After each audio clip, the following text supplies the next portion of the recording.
When we first heard about the SR-72, many thought it was just another concept that would never fly. But the more information came to light, the more obvious it became that Lockheed Martin was working on something truly revolutionary. So what's really going on behind the closed doors of the Skunk Works? Is it true that the next step into the future of American aviation has already been taken, only in secret? Let's find out. A black streamlined body that flows into a smooth, needle-shaped nose, swept wings with two protruding nacelles. One must agree, it sounds like we're describing some kind of futuristic aircraft. But in fact, we're actually talking about the Blackbird reconnaissance aircraft, which took off at the height of the Cold War. Equipped with two Pratt & Whitney J58 turbojet engines, this device could reach a speed of Mach 3.2 and fly at an altitude of 85,000 feet, which forced the pilots to put on spacesuits so as to not simply lose consciousness. The aircraft had the smallest radar cross-section available to Lockheed at the time of its development, so what we have before us in combination is also an early attempt at stealth design. The SR-71 paint was a black ferrite iron radar-absorbing paint that radiates heat from the surface many times more efficiently than bare metal. Additionally, it reduced skin temperature, thermal stress on the airframe, and gave the Blackbird an even more menacing appearance. About 85% of the structure was made of titanium, and the rest was made of polymer composite materials. To avoid unnecessary waste, Lockheed specialists used an easily machined titanium alloy that softens at a lower temperature. But the high temperatures that arise during flight at speeds of several Machs required a special approach to the design and operation of the device. For example, the main sections of the SR-71 skin were corrugated rather than smooth, causing aerodynamicists to jokingly call the Blackbird the Mach 3 Ford Trimotor due to the latter's peculiar corrugated aluminum skin. But this was quite reasonable for a new aircraft, since high temperatures would simply lead to splitting or twisting of the smooth skin, while the corrugated skin could expand vertically and horizontally, having increased longitudinal strength. The fuselage panels were made to fit loosely against the aircraft on the ground, and proper alignment was achieved as the SR-71's body heated up, with thermal expansion of several inches. The outer windshield of the cabin was made of 3 layers of glass with cooling sections between them, and ANS navigation window, it was made of solid quartz, ultrasonically welded to a titanium frame, thanks to which even the heating of the outer part of the windshield to 600 degrees Fahrenheit during the mission was of no concern to the aircraft. The SR-71 was designed with the sole focus of being undetectable on enemy radar. This effort had even gone so far as to use cesium-based fuel additives to reduce the radar visibility of exhaust plumes. However, even this legendary Colossus fell victim to its high cost. At least it was this reason that became one of the cornerstones in Congress's decision to stop operating this reconnaissance aircraft in 1989. The U.S. Air Force finally retired the SR-71 aircraft in 1998, although NASA operated the last 2 airworthy aircraft until 1999, after which they took their rightful place in museums. As the years passed, the question of a hypersonic successor to the Blackbird became more and more pressing. The task was not an easy one because, according to some sources over the years of service, the SR-71 managed to outrun more than 4,000 missiles fired at it, operating with virtual impunity even in the most hostile airspaces. It's believed that the first rumors about the SR-72 appeared in 2007, but it had, in fact, happened in the very early 2000s, when Skunk Works realized that the era of the SR-71 had come to an end, and the time had come to prepare a worthy replacement for it. The years 2006 to 2007 are mainly relevant in that Lockheed engineers, together with the Aerojet Rocketdyne team, had been working on an engine capable of hypersonic speed since this time.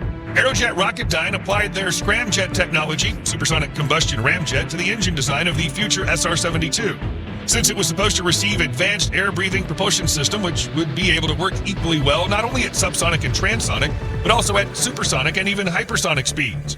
After all, the assumption is that a turbojet performs well from 0 to Mach 2.2, while ramjets are poorly applicable at speeds below Mach 0.5, but demonstrate amazing performance at speeds from Mach 3 to 6. That is, the ideal solution for Son of Blackbird was a turbine-based combined cycle (TBCC) system with a turbine engine for acceleration and landing of the aircraft and a scramjet for high speeds. Moreover, the inlet and nozzle of the engines would have a common placement, but with separate airflow paths. As with the SR-71, the issue of materials in the SR-72 became an issue. Because aircraft traveling at speeds of Mach 5 and above are subject to extreme temperatures sufficient to melt a standard metal airframe. By comparison, a steel hull would begin to melt after reaching temperatures of 2,500 degrees Fahrenheit, while the SR-72's fuselage would need to withstand temperatures of 3,500 degrees Fahrenheit and even higher to survive.